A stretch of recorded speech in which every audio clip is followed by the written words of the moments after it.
काम क्रोध लोभ संग अधीरता विशाल, मन का अलगाव भय भ्रम बुरा हाल।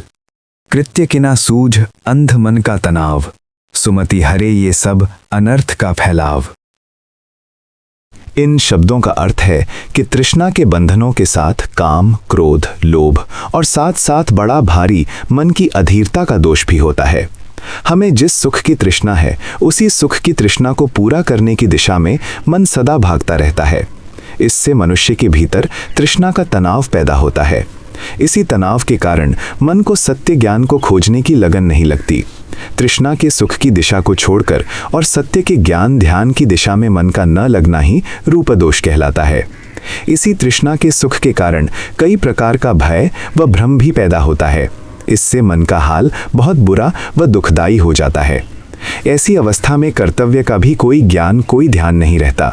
इन सब अनर्थों को केवल शोभनमति वाला पुरुष अर्थात सुमति पुरुष ही टाल सकता है। इस पद में तृष्णा के अंतःकरण में बसे रहने वाले बंधनों की संतान अर्थात रूप संसार के स्तर पर उपजने वाले विकार के जाल को बताया गया है।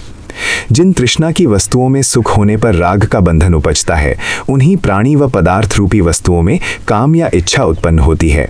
काम वो इच्छा है जो वस्तु के शुभ को दिखलाकर खींच लेती है और पदार्थ का सुख पाने के लिए लाचार बना देती है, बाध्य कर देती है।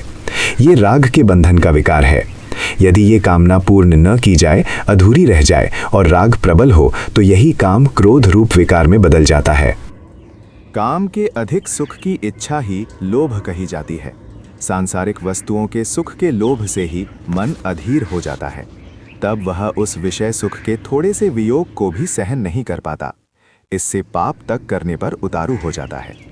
इन विकारों की अधिकता होने पर इनके सुख के बिना मन कहीं भी नहीं लगता। पुनः विषयों के सुख के लोभ के कारण कामना की अधिकता से मनुष्य भय और मति भ्रम का शिकार हो जाता है।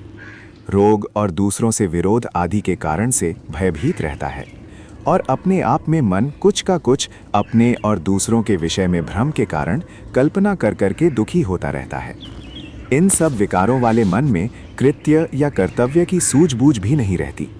विकारों वाले मन का तनाव इतना भयंकर हो जाता है कि मनुष्य अंधा होकर कुछ भी कर बैठता है।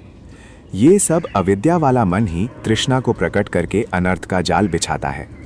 केवल अच्छी मति वाला मनुष्य ही इसे टाल सकता है। अच्छी मति अर्थात ठीक ज्ञान वाला व्यक्ति ही इस अनर्थ के फैलाव को नष्ट कर सकता है।